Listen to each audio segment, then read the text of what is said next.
अस्सलामुअलैकुम। मैं बेवा थी, इकलौती बेटी की खातिर दूसरी शादी भी ना की। मगर जब मेरी बेटी मैट्रिक में गई तो बोली, अम्मा मुझे ट्यूशन पढ़नी है। यूं मैंने देखभाल कर पड़ोसी के घर अपनी बेटी को ट्यूशन लगवा दी, जो बहुत नेक खातून थी, जिसका शौहर भी परदेस में था। अब मेरी बेटी सारा दिन उसके घर पढ़ती रहती और मैं खुश होती। एक दिन अचानक बेटी को लेने पड़ोसी के घर गई तो पांव तले से जमीन निकल गई, क्योंकि वहां तो बेटी दुल्हन बनकर। मेरा नाम लुबना है। मैं कॉलेज के जमाने से अपने कॉलेज के एक दोस्त से मोहब्बत करती थी और मेरी जिद की वजह से मेरी शादी ताबिश से हुई। ताबिश शहर से बाहर काम करते थे, जिसकी वजह से मैं भी उनके साथ ही शहर से बाहर एक छोटे से घर में शिफ्ट हो गई। मैं ताबिश के साथ रहना चाहती थी, इसलिए अपनी सास के और सब घर वालों के पास रहने को तरजीह ना दी। मेरी सास इस बात पर सख्त नाराज हुई थी कि उनकी बात रद्द की है, मगर ताबिश के समझाने पर मान गई। पहले मुझे डर लग रहा था कि मैं अकेली कैसे रहूंगी, ताबिश तो पूरा दिन ऑफिस में होंगे। मगर फिर खुद में हिम्मत पैदा करते खुद को समझा ही लिया कि अगर ताबिश के साथ रहना है तो ये सब कुछ तो बर्दाश्त करना ही पड़ेगा।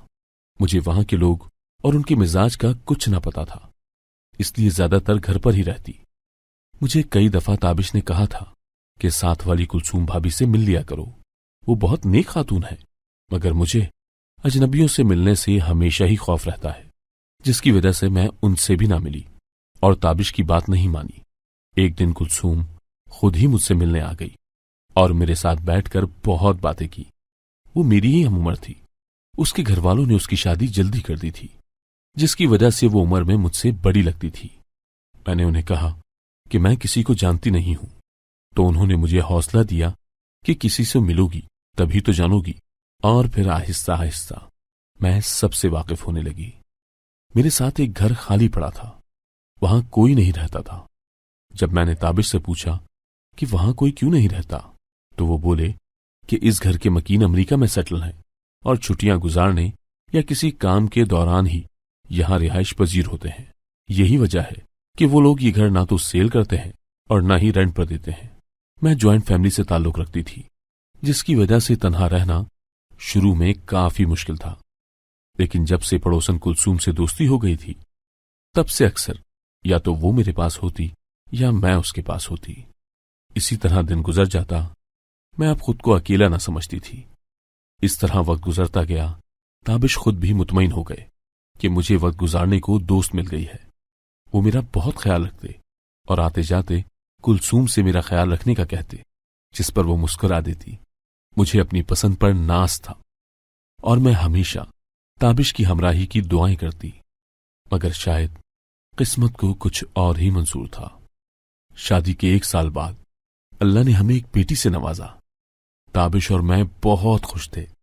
हमने मिलकर उसका नाम हिना रखा और उसे हमेशा हर बुरी नजर से बचाने का वादा किया एक दूसरे से। मगर अफसोस, हम नहीं जानते थे कि किस्मत का लिखा कोई मोड़ नहीं सकता। मेरी सास ने मुझे अपने पास बुलवा लिया कि मैं यहां अकेली सब मैनेज नहीं कर सकूंगी। मैं उनके पास चली गई और कुदरत की करनी ऐसी हुई कि ताबिश का काम भी वहीं बन गया। इस तरह हम वहां सबके साथ रहने लगे और अपना घर लॉक कर दिया। कुलसूम से मेरी अक्सर ही बात होती रहती थी।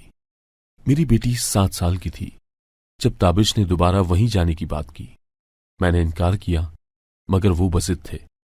घर के माहौल की वजह से वो तंग होने लगे थे और फिर इस वजह से मुझे उनके साथ जाना पड़ा। सास ने काफी रोका, मगर वो बज़िद ही रहे और अपनी बात मनवाने के दर पर थे। इसलिए मैं चाहकर भी ताबिश को रोक न सकी। हम वहां पहुंचे तो कुलसूम ने ही मेरे साथ हर चीज सेट करने का वादा किया। वहां सब कुछ सेट करने के बाद मैंने अपनी बेटी का एडमिशन भी वहीं करवा दिया ताकि उसकी पढ़ाई का हर्ज ना हो। जब मैं अपने ससुराल थी तो हिना को मेरी नन पढ़ा देती थी, मगर यहां वो मुझसे ना पढ़ती। ताबिश, हिना मुझसे पढ़ नहीं रही, आप खुद इसे पढ़ाएं, मैंने ताबिश से कहा, तो वो उसे प्यार से पढ़ाने लगे। यूं वो ताबिश से बिना किसी बहस के पढ़ने लगी। मैं हैरान होती कि मैं पढ़ाती हूं तो नखरे करती है, मगर ताबिश कहते कि मैं हूं तो तुम्हें फिक्र करने की क्या जरूरत है। अगर कभी ताबिश लेट हो जाते तो मैं उसे पढ़ाने की कोशिश करती, मगर वो नखरे करती, जिसकी वजह से मैंने उसको पढ़ाने की जिम्मेदारी ताबिश को ही दे दी और वो अपनी जिम्मेदारी खूब निभा रहे थे। हम तीनों अपनी जिंदगी में बहुत खुश थे, मगर ये खुशी ज्यादा अरसा न रह सकी। एक दिन ताबिश अपने काम में मसरूफियत की वजह से घर पहुंचने में लेट हो गए। रात के 1 बजे जब मैंने उन्हें कॉल की और जल्दी आने का कहा तो वो जल्दी से वापस आ रहे थे। इसी दौरान उनकी कार एक ट्रक से टकरा गई और उस कार एक्सीडेंट में ताबिश की डेथ हो गई। मुझ पर तो कयामत टूट पड़ी थी। कितना ही अरसा मैं उस दुख से ना निकल सकी। मेरी हालत देखकर सबने मुझे बहुत तसल्ली दी और मुझे हिना के ख्याल से खुद को संभालने का कहते रहे। मैं हिना को देखकर ठीक होने लगी। अब हौसला आ रहा था ये सोचकर कि मेरी बेटी मेरे बगैर तन्हा है और मैं उसे जमाने के रहमो करम पर नहीं छोड़ सकती। मैं खुद को संभालती अपने घर वापस जाने लगी थी जब एक रात पहले मेरी सास मेरे पास आई। लुबना, मैं चाहती हूं तुम दूसरी शादी कर लो, वो मिन्नत करते हुए बोली। मैं हैरत ज़दा उन्हें देख रही थी। देखो बेटा, जिंदगी बहुत बड़ी है और हिना अभी छोटी है, इसे आगे जाकर बाप के सहारे की जरूरत होगी। यूं वो मुझे फोर्स करने लगी और मेरा वापस जाना भी कैंसिल करवा दिया। मैंने बहुत बार मना किया मगर वो ना मानी, जिसकी वजह से एक दिन मैं उन्हें बिना बताए ही हिना को लेकर घर से निकल गई। जब घर पहुंची तो रात हो रही थी। सास ने कॉल पर बहुत बातें सुनाई मगर मुझे कोई परवाह नहीं थी। मैं किसी भी सूरत ताबिश की जगह किसी और को नहीं देना चाहती थी और सबसे बढ़कर मैं अपनी बेटी पर किसी गैर मर्द का साया भी पड़ने नहीं देना चाहती थी। मुझे इल्म था कि हर कोई दूसरों की औलाद को अपनी औलाद नहीं समझता, इसलिए मैंने अपने ससुराल वालों से राब्ता खत्म कर दिया और पास के ही एक स्कूल में टीचिंग शुरू कर दी। मेरी बेटी की पढ़ाई ठीक चल रही थी और घर का गुजर बसर भी आसानी से होने लगा। एक दिन अम्मी घर आई। लुबना, मैंने तुम्हारी दूसरी शादी का सोचा है। मैं चाहती हूं कि तुम दूसरी शादी करके अपनी दुनिया बसाओ। तुम्हारे भाई भी यही चाहते हैं, वो प्यार से मुझे कहने लगी और मैं हैरत ज़दा उन्हें देखती रही। वो मां होकर ये कह रही थी। क्या वो मुझे जानती नहीं थी? अगर वो मां थी, कैसे मुझे अकेला जिंदगी गुजारता देखती? मैंने उन्हें साफ मना कर दिया। अगर तुमने मना किया और मेरी बात ना मानी तो मेरा तुमसे हर रिश्ता खत्म, वो गुस्से से बोली और मैं बस खड़ी उन्हें देखती रही। ठीक है, आप जा सकती हैं, मैंने जब्त की इंतहा से कहा। उनके जाते ही मैं फूट फूट कर रोई। एक आखिरी रिश्ता भी आज खत्म हो चुका था, मगर हिम्मत करके मैंने खुद को संभाल ही लिया। अल्लाह पर भरोसा रखकर मैंने सबसे रिश्ता तोड़ दिया। न किसी से मिलती, न ही कहीं जाती। हम दोनों एक साथ बहुत खुश थीं। कभी किसी की कमी महसूस ही ना हुई। भाई के घर वालों ने भी मुझे दूसरी शादी करने का कहा और बहुत जोर दिया, यहां तक कि वो मेरी बेटी को अपने पास रखने को तैयार थे, लेकिन मेरा दिल नहीं मानता था। यही वजह बनी जिसकी वजह से सब घर वालों ने भी मुझे डराने के लिए मेरा साथ छोड़ दिया। पहले तो मैं बहुत रोई, फिर अल्लाह पर यकीन रखती मजबूत बनकर दोबारा से रूटीन के मुताबिक जिंदगी गुजारने लगी। मेरी बेटी मैट्रिक में थी जब उसने मुझे ट्यूशन लगवाने का कहा। मैंने इनकार किया मगर वो ना मानी। मम्मा, आपके पास वक्त नहीं होता मुझे पढ़ाने के लिए, इसलिए मुझे किसी एकेडमी लगवा दें। वो जिद कर रही थी और मैं जानती थी कि वो स्कूल का काम ना करने पर, टीचर से डांट पड़ने पर जिद कर रही है। मैंने अपनी दोस्त से पूछने का फैसला किया और अगले दिन अपनी पड़ोस में रहने वाली अपनी दोस्त से बात करने गई तो वहां मेरी मुलाकात एक अजनबी औरत से हुई। कुलसूम, ये कौन है? मैंने अपनी दोस्त से पूछा। ये तुम्हारे घर के दूसरी तरफ जो घर खाली पड़ा था ना, उसकी मालिक हैं। इनके शौहर मुल्क से बाहर हैं, घर में अकेली होती हैं तो इसीलिए यहां मेरे पास आ जाती हैं। कुलसूम ने मोहब्बत से कहा तो मैंने उनसे सलाम दुआ की। इसके बाद मैंने कुलसूम से बात की। कुलसूम, मुझे हिना को किसी अच्छी और काबिल एतबार औरत के पास ट्यूशन लगवाना है। अगर तुम्हारी नज़र में कोई है तो बता दो, मुझे बहुत ज़रूरत है, क्योंकि हिना को डांट पड़ती है स्कूल से और मेरे पास वक्त नहीं होता कि उसे पढ़ा सकूं। मैंने कहा तो कुलसूम ने उस औरत की तरफ देखा। लुबना, ये सुमेरा है, MA B.Ed किया है इन्होंने, तुम इनके पास भेज दिया करो। हिना को ये पढ़ा देगी और तुम्हें टेंशन भी नहीं होगी, हिना को छोड़कर आने की और लेकर जाने की। कुलसूम ने कहा तो मैंने एक नजर साथ बैठी सुमेरा को देखा। न जाने क्यों मेरा दिल नहीं मान रहा था, मगर हिना की पढ़ाई का सोचते हुए मैंने चारों न चार हां कर दी और घर आ गई। गर्मियों की छुट्टियां होने वाली थी। हिना रोज ट्यूशन जाती और खुशी खुशी पढ़ती। उसके टीचर की शिकायत भी दूर हो चुकी थी। मैं इस बात पर खुश हो गई कि अब मेरी बेटी की पढ़ाई अच्छी तरह होगी। मगर मैंने कभी हिना से नहीं पूछा कि सुमेरा उसे किस तरह ट्रीट करती है। मैं तो हिना की तरफ से बिल्कुल लापरवाह हो चुकी थी और यही मेरी सबसे बड़ी गलती थी। ममा, मुझे आज ट्यूशन नहीं जाना, हिना ने जिद से कहा। मैंने हैरत से उसे देखा। क्यों, क्या वजह है? मैंने खाने बनाते मसरूफ अंदाज में वजह जाननी चाहिए। बस ऐसे ही, दिल नहीं कर रहा, उसने लापरवाही से कहा। तो मैं खामोश हो गई। पहले हिना ने कभी भी छुट्टी न की थी, इसलिए मुझे एतराज न हुआ। 5 बजे दरवाजे पर दस्तक हुई। मैंने काम छोड़कर दरवाजा खोला तो सामने सुमेरा आपा परेशान सी खड़ी थी। उन्हें देख पहले तो मैं खुश हुई, मगर जैसे ही नजर उनके परेशान चेहरे पर पड़ी तो मैंने उनसे पूछा, क्या हुआ सुमेरा आपा, आप परेशान लग रही हैं? मैंने तशवीश से पूछा। हिना ट्यूशन नहीं है आज, खैरियत? उनके यूं पूछने पर मुझे सख्त हैरत हुई। हाँ, वो कह रही थी कि दिल नहीं है आज जाने का, मैंने नॉर्मल लहजे में कहा और उन्हें अंदर आने को बुलाया। और उन्हें अंदर बुलाया तो वो अंदर आ गई। क्यों, क्या उसे मेरी कोई बात बुरी लगी है? उनके सवाल दर सवाल पर मुझे तशवीश होने लगी थी। ऐसी बात नहीं है सुमेरा आपा, बच्ची है तो बस इसलिए ना जाने की जिद कर रही थी, वरना आप तो जानती हैं, भला पहले कभी उसने छुट्टी की है? मुझे लगा शायद। सुमेरा आपा, आप क्यों परेशान हो रही हैं? एक छुट्टी की है, दिल कर रहा था उसका, इसलिए फिक्र मत करें, मैंने तहम्मुल से कहा, जबकि गुस्सा बहुत आ रहा था उनके ऐसे सवालों जवाब करने पर। मैं चलती हूं, मुझे कुछ काम है, ये कहकर मेरी बात सुने बगैर ही वो चली गई। अजीब पागल औरत है। बेसाख्ता ही जबान से अदा हुए जुमले पर मैं खुद ही नादिम हुई और सर झटकती काम में लग गई। इसी तरह दिन गुजर रहे थे। गर्मियों की छुट्टियां हो गई। हिना सुबह ट्यूशन जाती, शाम को लौटती। मैंने भी कपड़े सिलाई करने शुरू कर दिए थे, जिसकी वजह से मेरा ध्यान हिना पर बिल्कुल न जाता और इसी वजह से वो सारा दिन सुमेरा आपा के यहां गुजार देती। मम्मा, मैं जा रही हूं, हिना ने दरवाजे के पास जाकर कहा। हिना रुको, मैंने उसे आवाज दी तो वो रुक गई। जी मम्मा, वो पलट कर बोली। रोज वहां जाकर क्या करती हो इतनी देर? ट्यूशन के वक्त जाया करो बस, मैंने सख्ती से कहा। तो वो मुझे हैरत से देखने लगी। मम्मा, आपको तो पता है ना, सुमेरा आंटी घर पर अकेली होती हैं, मेरे जाने से उनकी तन्हाई दूर हो जाती है, हिना ने आंखें घुमाते हुए कहा। तो बेटा, तुम जानती हो ना कि तुम्हारी मां भी घर में अकेली होती है, मैंने उसकी बात पर कहा। ओहो मम्मा, आप तो हर वक्त बिजी होती हैं, आपके पास मेरे लिए वक्त कहाँ है?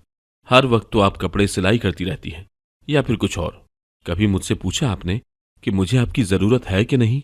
नहीं ना, तो अब भी रहने दें, बल्कि एक काम करें, दूसरी शादी कर लें, आपकी उम्र भी ज्यादा नहीं है, आसानी से आपकी शादी हो सकती है, इस तरह आपकी तन्हाई भी दूर हो जाएगी। अब मैं जाऊं? खुद ही पूछती वो चली गई, जबकि मैं मुंह खोले फटी आंखों से दरवाजे को तक रही थी। जिस बेटी के लिए मैंने दूसरी शादी से इनकार किया, घर वालों और ससुराल वालों की मुखालफत की, वो बेटी आज मुझसे ये सब कहकर गई थी, मुझे दूसरी शादी की एडवाइस दे रही थी। मैं एकदम सोफे पर गिरी और मुंह पर हाथ रखते रो दी।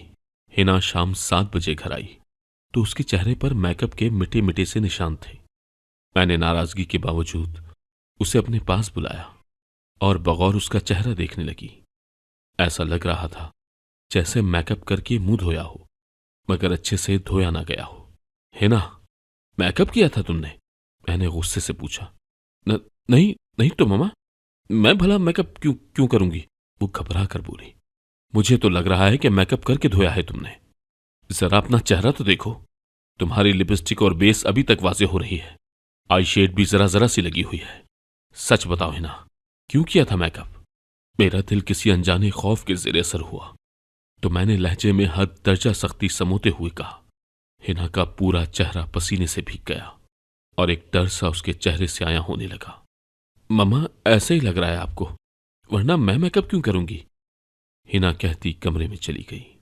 मैंने उसे बहुत आवाजें दी, मगर वो ऐसी थी जैसे सुनाई ही न दिया हो। मैं परेशानी से टहलने लगी। मुझे एक खौफ सा दिल में महसूस हो रहा था। मैं एक अकेली औरत अपनी बच्ची की मुहाफिज थी। अगर कुछ गलत हो गया तो मैं कैसे संभालूंगी सब कुछ? काश मेरे घर वालों ने मुझसे राब्ता ना तोड़ा होता। मैंने आंख में आई नमी साफ की थी और उठकर अपने कमरे में जाकर लेट गई। माजी की यादों में और ताबिश के ख्यालों में आंख ऐसी लगी कि शाम 5 बजे खुली। उठकर देखा तो घर बिल्कुल वीरान था, जिसका साफ मतलब था कि हिना घर नहीं आई। मैंने गहरा सांस लेकर खुद को रिलैक्स किया और उठकर अपनी चादर निकाली। अच्छे से चादर लेकर जैसे ही गेट उबूर किया, वैसे ही हिना मेरे सामने थी। मामा, कहीं जा रही हैं आप? हिना ने मुझसे पूछा। तुम्हें देखने जा रही थी। ऐसी कौन सी पढ़ाई हो रही है कि मां का ही ख्याल नहीं है तुम्हें? मैंने रूखे लहजे में कहा। उफ यार, आप बिना हद करती हैं। मैं कौन सा किसी गैर के घर पर हूं? आंटी सुमेरा के घर ही तो जाती हूं, वहीं से वापस कहीं और कहां जाने देती हैं आप? आ जाए अंदर, आ गई हूं मैं, वो कहते साथ ही अंदर चली गई और मैं सिर्फ उसकी पुश्त देखकर रह गई। एक नजर आसमान को देखकर अंदर चली गई। यूं ही दिन गुजर रहे थे। हिना का रवैया मुझसे दिन ब दिन रूखा होता जा रहा था। मैंने कुलसूम से बात की तो वो परेशान हो गई। तुम्हें खुद जाकर देखते रहना चाहिए। भाई वो जितनी भी अच्छी हो, मगर तुम्हें यूं इस कदर लापरवाह नहीं होना चाहिए, कुलसूम ने कहा। ऐसा लगता है वो मेरी बेटी को अपने काबू में करना चाहती है, मैंने अफसोस से कहा तो कुलसूम मुस्कुरा दी। यहां बहुत कम लोग होते हैं जो मुखलिस होते हैं मेरी जान। हम अगर मुखलिस हैं तो इसका मतलब ये हरगिज नहीं कि सामने वाला भी मुखलिस हो, कुलसूम ने मुस्कुराकर समझाना चाहा। मैं उठकर वहां से आ गई। घर आकर काफी देर सोचा। फिर कुछ देर सोचने के बाद चादर ठीक करती सुमेरा आपी के घर गई। घर का गेट खुला था। मैंने अंदर दाखिल होते गेट साथ लगा दिया और कुछ सोचते हुए अंदर जाने लगी। घर में बिल्कुल खामोशी थी। बरामदे में दाखिल होते ही मेरी नजर सामने जिस मंजर पर पड़ी, मुझे लगा मेरा सांस सीने में ही कहीं अटक गया है। मेरी छोटी सी बच्ची दुल्हन के कपड़ों में दुल्हन की तरह तैयार सामने तख्त पर बैठी थी। हैवी मेकअप और ज्वेलरी, चेहरे पर मासूमियत सजाए। सामने ही एक लड़का इधर से उधर गुस्से में चक्कर लगा रहा था, जैसे गुस्सा ठंडा करना चाह रहा हो। सुमेरा आपा सर झुकाए शर्मिंदगी से खड़ी थी। फिर एकदम वो लड़का सुमेरा आपा के सामने रुक गया और फिर जो बात उसने की, मेरी जान निकल गई। पैरों के नीचे से जमीन खिसक गई। मेरा हाथ एकदम दिल पर गया और मैं दीवार के सहारे खड़ी हो गई।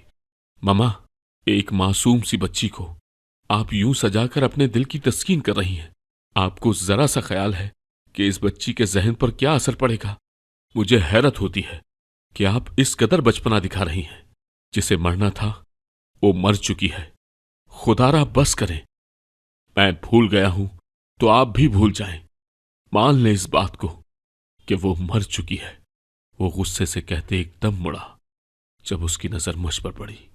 आप? मेरी तरफ देखते ही उसने सवालिया लहजे में पूछा। मम्मा, आप यहां क्या कर रही हैं? हिना की नजर मुझ पर पड़ते ही उठकर मेरे करीब आती बोली, आप इनकी वालिदा हैं? उसके पूछने पर मैंने इस्बात में सर हिलाया। मुझे आपसे बात करनी है, उसने इल्तिजाइया कहा तो मैं उसके साथ बाहर आ गई। मेरा नाम समीर है, मैं इनका बेटा हूं। अम्मी जान ने जो भी किया मैं इस पर माजरत चाहता हूं। दरअसल मेरी शादी के 3 माह बाद मेरी बीवी सबा की एक एक्सीडेंट में अचानक मौत हो गई थी। तब से अम्मी जान उस हादसे के जेरे असर हैं। वो मानती ही नहीं कि सबा मर चुकी है। सबा अम्मी जान के मरहूम भाई की इकलौती बेटी थी और अम्मी जान ने ही उसे पाला था। यही वजह है कि वो उसकी मौत को नहीं मानती। आपकी बेटी का चेहरा सबा से मिलता है। इतना कहता वो कुछ लम्हों के लिए रुका। मैं बुद्ध बनी उसकी बातें सुन रही थी। मुझमें इतनी हिम्मत नहीं थी कि पूछ सकूं कि उनकी ऐसी हालत के बावजूद भी उन्हें तन्हा क्यों छोड़ा गया। अगर वो मेरी बेटी को कुछ नुकसान पहुंचा देती तो कौन जिम्मेदार होता। अगर जबान किसी किस्म की हरकत देने के हक में नहीं थी, दिमाग सुन हो चुका था। मैं दिल से माजरत चाहता हूं। उम्मीद है कि आप कोई लीगल एक्शन नहीं लेंगी। मोहतरमा, मैं बहुत शर्मिंदा हूं। मैं जानता हूं कि आप क्या सोच रही हैं, यही कि मैंने उन्हें अकेला क्यों छोड़ा। ये हमसे छुप कर पाकिस्तान आई हैं। मैं काफी अरसे से इन्हें ढूंढ रहा हूं। अभी भी किसी दोस्त के बताने पर पहुंचा हूं। वो सर झुकाए बोल रहा था। मैंने उठकर अंदर से हिना को लिया, जो अभी तक दुल्हन बनी सुमेरा आपा के सामने बैठी थी। मैंने उसे बाजुओं से पकड़कर उठाया और बिना किसी को कुछ भी कहे घर आ गई। घर आकर हिना को कपड़े बदलने का कहती, मैं अपने कमरे में चली गई। सामने ही ताबिश की तस्वीर देखकर मेरा शब्द टूटा और मैं फूट फूट कर रोती। काश ताबिश आप मेरे पास होते तो मैं यूं तन्हा रहकर अपनी बेटी की तरफ से लापरवाह ना होती, मैंने रोते हुए कहा। कुछ देर बाद जब बाहर आई तो हिना मुझे देखते ही मेरे गले लग गई।